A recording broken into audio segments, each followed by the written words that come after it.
A atração a seguir é recomendada para todas as idades.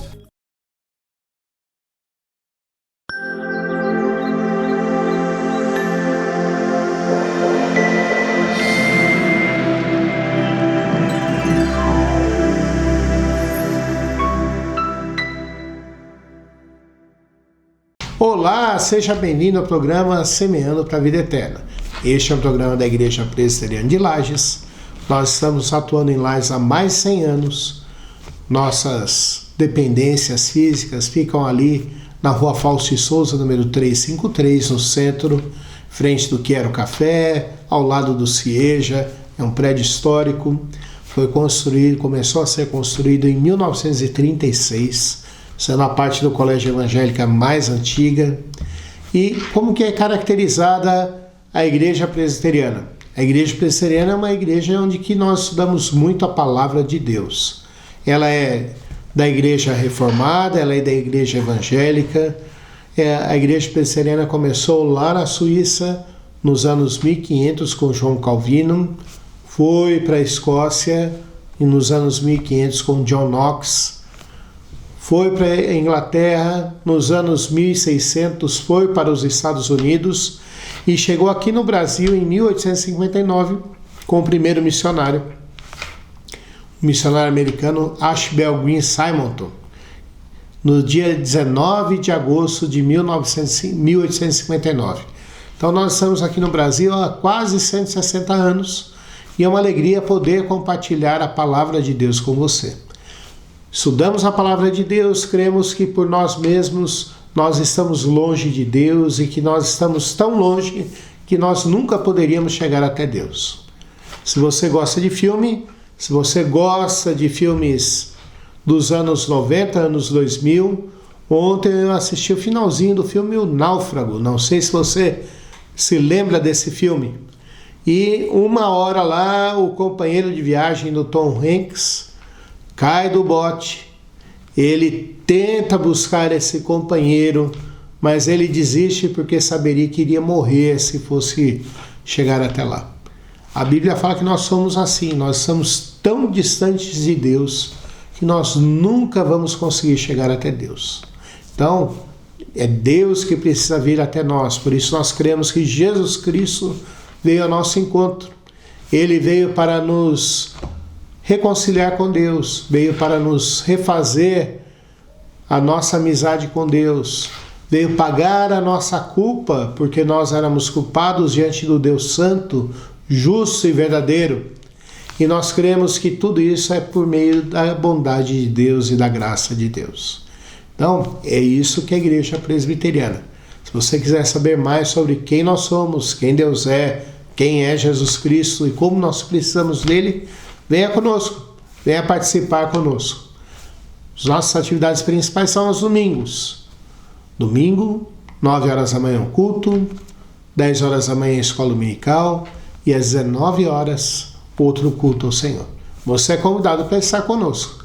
E até domingo, agora, dia 22, nós vamos estar com a primeira mostra presbiteriana de artes. Você pode estar conosco, você pode estar ali visitando essa mostra. Vários pintores lagianos foram convidados para exporem ali suas telas. Então você é convidado para estar conosco e participar desse evento importante da nossa igreja.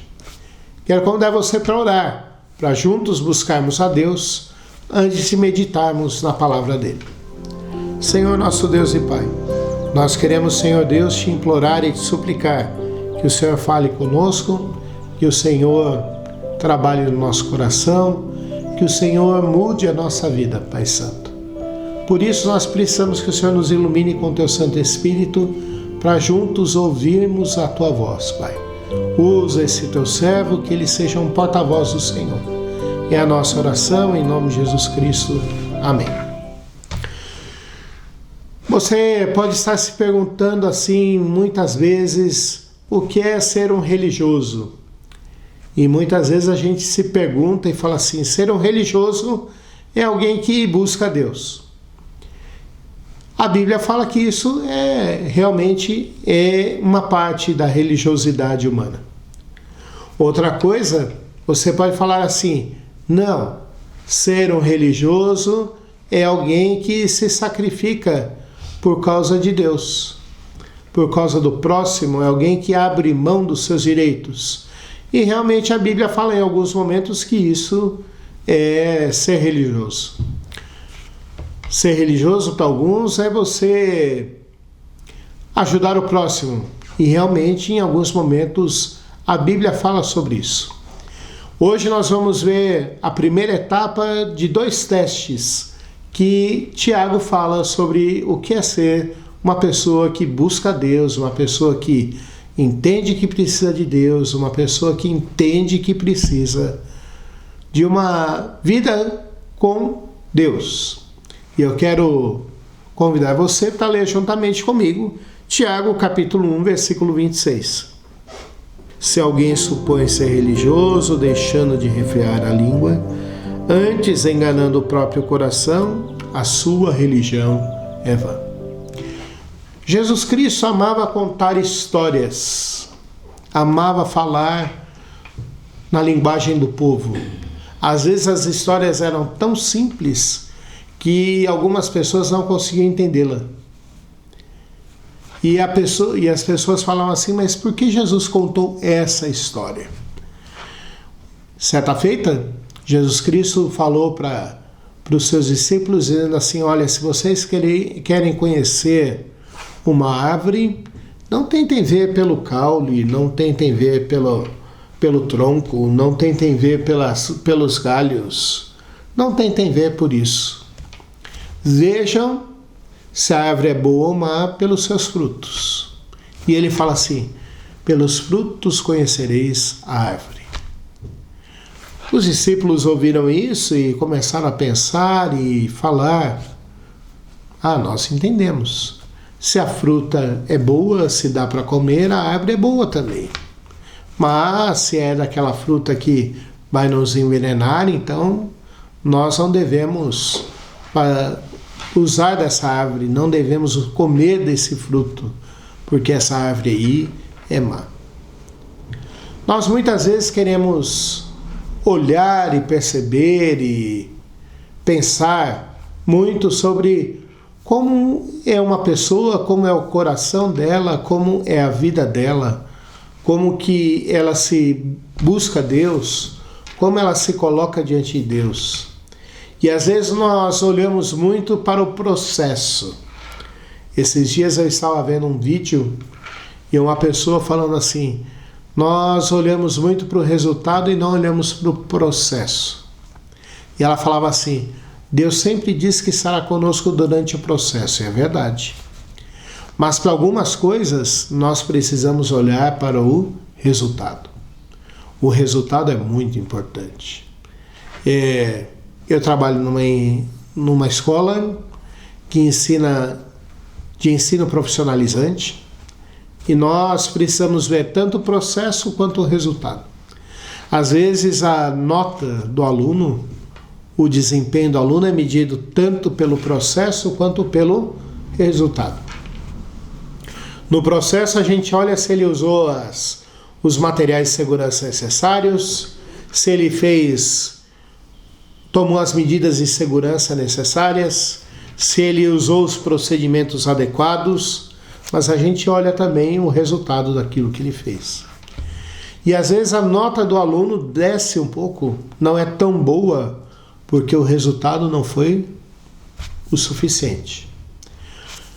Na questão da nossa busca com Deus, muitas vezes a gente olha simplesmente o processo e fala assim: puxa, aquela pessoa ora tanto, busca tanto a Deus, ela acorda de madrugada para orar.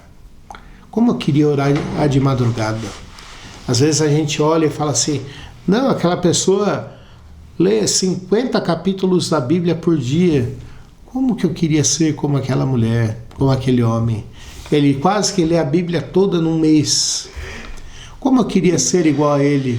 Como ele busca a Deus? Mas aí a hora que a gente vê os resultados da vida dele, a gente vê um coração esquisito. A gente vê uma pessoa esquisita.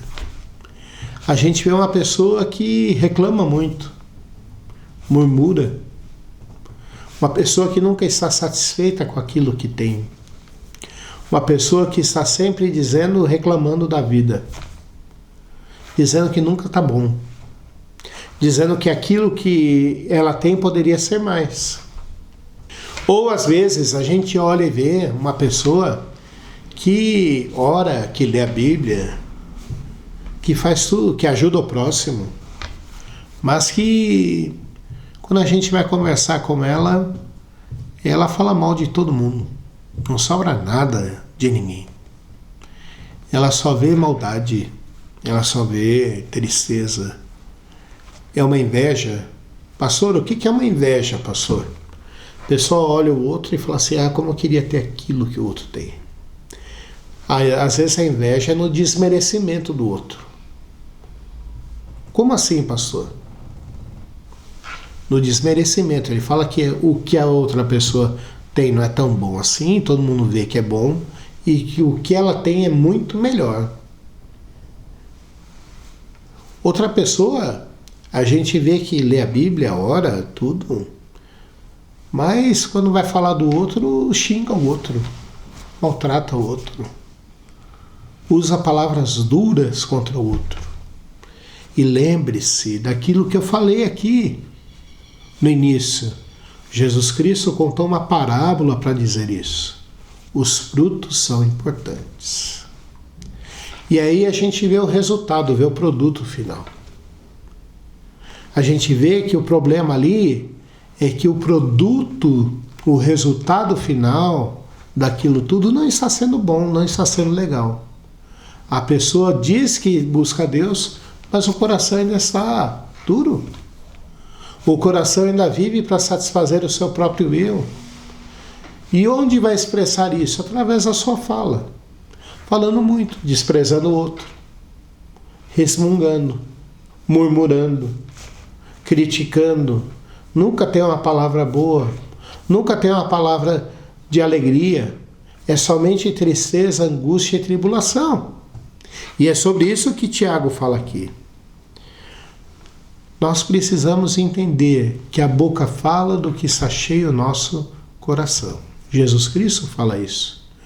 Jesus Cristo fala assim, de tudo que guardar, guarda o teu coração, porque dele nascem as fontes de vida. A boca vai falar daquilo que está cheio no nosso coração. Se a gente não consegue refrear a nossa língua, se a gente quer viver uma vida de aparência só, nós não estamos buscando a Deus.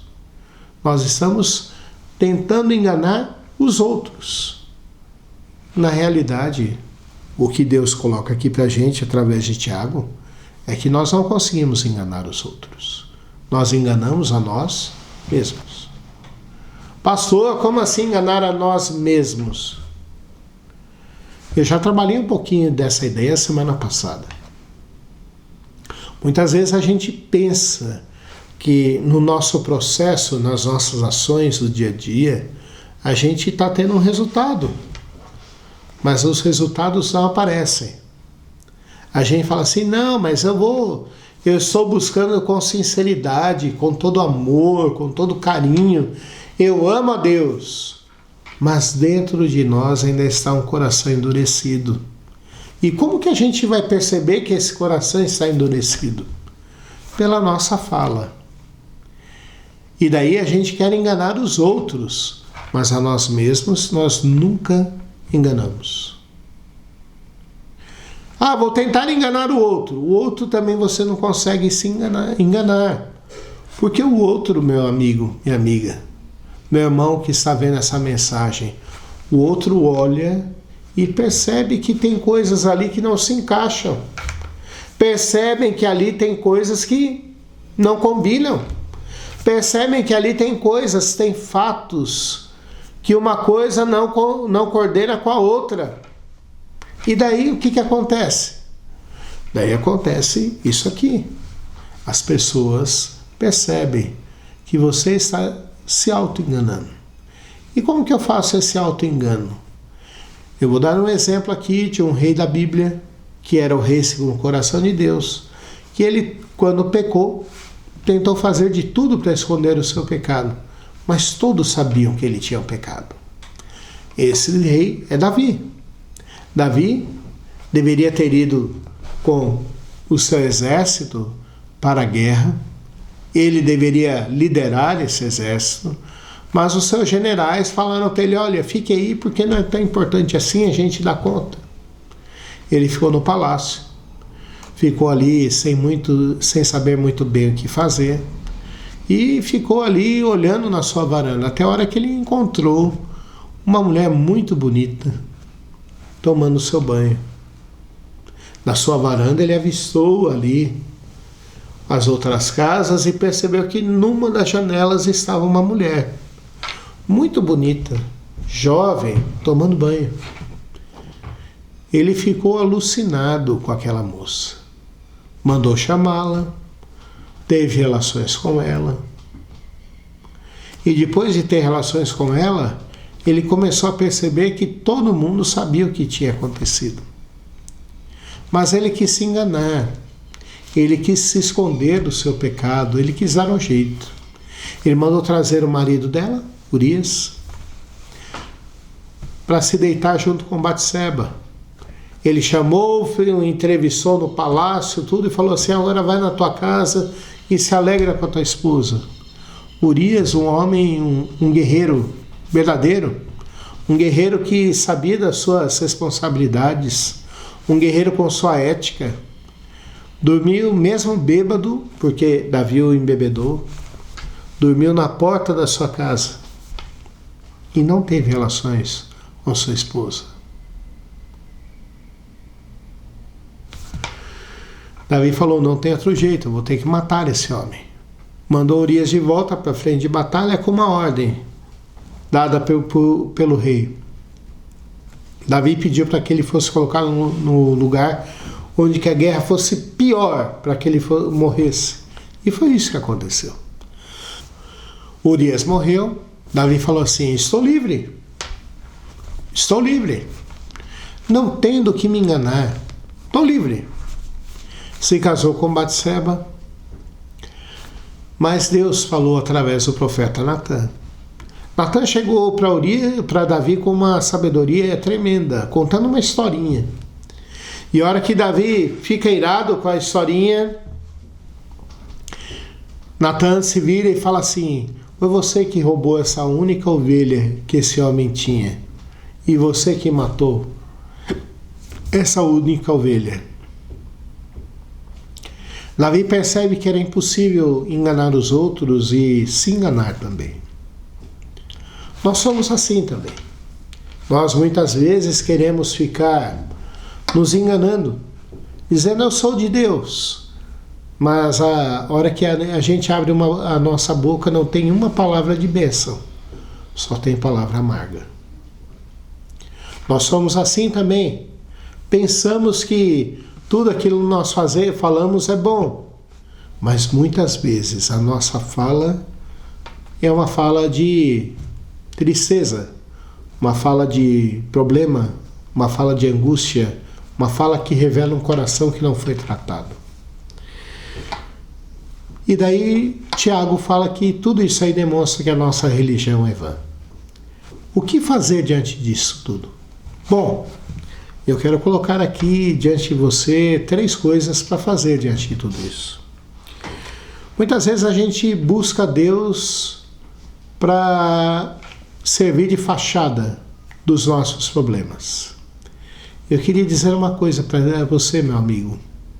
Buscar a Deus é quando eu busco a Deus, e quando a Bíblia fala que nós devemos buscar a Deus, é o momento de nós nos humilharmos mais diante de Deus. Pastor, nos humilharmos mais? Sim. Eu e você nos humilharmos mais e dizermos: Senhor, eu não sou nada nem ninguém, e eu preciso que o Senhor trabalhe no meu coração. A Bíblia fala que Deus resiste a quem é arrogante, soberbo, que é de nariz em pé, mas a Bíblia fala que Ele ama aquele que está quebrantado, contrito, humilde. Então, diante de Deus, ninguém é poderoso. Diante de Deus, ninguém é sábio. Diante de Deus, ninguém é maior do que o outro. Diante de Deus, todos nós somos pessoas que precisamos nos humilhar. Então não use a tua busca por Deus para se vangloriar. Humilhe-se diante de Deus. Humilhe-se diante de Deus. Humilhe-se diante de Deus. Coloque só. Jeremias escreve no livro de Lamentações: coloque sua boca no pó, talvez ainda haja esperança. Colocar a boca no pó colocar a boca no chão ali e se prostrar deitado ali, humilhado diante de Deus, talvez seja a figura mais humilhante que nós temos no Antigo Testamento. Mas ela simboliza o nosso coração, como deve ser. Coração que se humilha diante de Deus. Segunda lição que eu tiro desse texto aqui, e é importante, é que Deus não quer simplesmente a nossa fachada e o nosso processo. Ele quer a nossa essência. Ele quer o nosso coração. Pastor, Deus quer o nosso coração? Sim. Ele diz que vai estar conosco nesse processo de transformação do nosso coração. Mas Ele quer a minha essência, aquilo que existe mais pessoal dentro de mim, que é o meu coração. No livro de Provérbios, Deus usa sempre essa figura: filho meu, dá-me o teu coração. Deus quer aquilo que é mais íntimo nosso, mais essencial nosso. Porque quando isso for transformado, meu amigo, minha amiga, tudo que é exterior, tudo que é fachada, vai ser transformado também. É de dentro para fora, não de fora para dentro. Deus vai transformando a gente do mais essencial para ir depois para os detalhes mínimos. Deus quer transformar a tua vida. E a única coisa que você precisa fazer para ter uma religião verdadeira, se você já é cristão, se você já é crente, católico, o que for, se você nunca foi cristão, ou já foi e está em outra fé agora, em outro credo agora, Deus quer transformar o teu coração. E a terceira coisa que eu aprendo aqui é que Deus não quer uma religião de fachada. Ele quer uma religião que afete até a nossa fala. Deus quer transformar tudo na nossa vida. Vamos orar? Senhor Deus, nosso Pai, nós queremos, Senhor Deus, te suplicar que o Senhor fale ao nosso coração, que o Senhor faça com que a gente busque o Senhor de fato e de verdade, com que o Senhor mude o nosso coração, Pai. E mudando o nosso coração, nós vamos mudar também o jeito da nossa fala, como nós tratamos os outros, como nós paramos de murmurar, Pai. Que o Senhor nos abençoe, Pai. O Senhor abençoe as pessoas que estão ouvindo esse programa, assistindo esse programa. Que elas sejam transformadas por Ti, Pai. Abençoa a nossa cidade. Faz com que nós tenhamos condições de saúde, de moradia, de trabalho, de educação aqui. Faz com que haja emprego. Faz isso também no nosso estado, no nosso país, Pai. É a nossa oração em nome de Jesus Cristo. Amém. Estamos terminando o programa Semeando para a Vida Eterna. Espero que você tenha ouvido esse programa até o fim. Que Deus tenha falado ao teu coração. Até o próximo programa. Continue com a programação da Nova Era TV.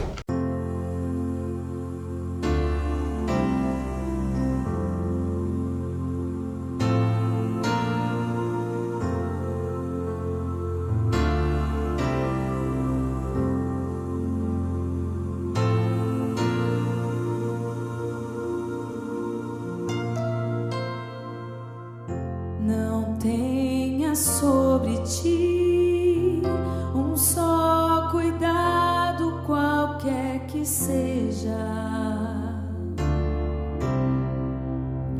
pois somente um seria muito para ti.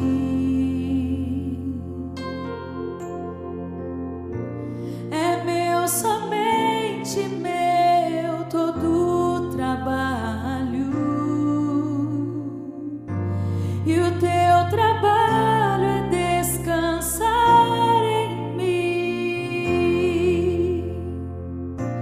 É meu, somente meu, todo o trabalho, e o teu trabalho é descansar em mim.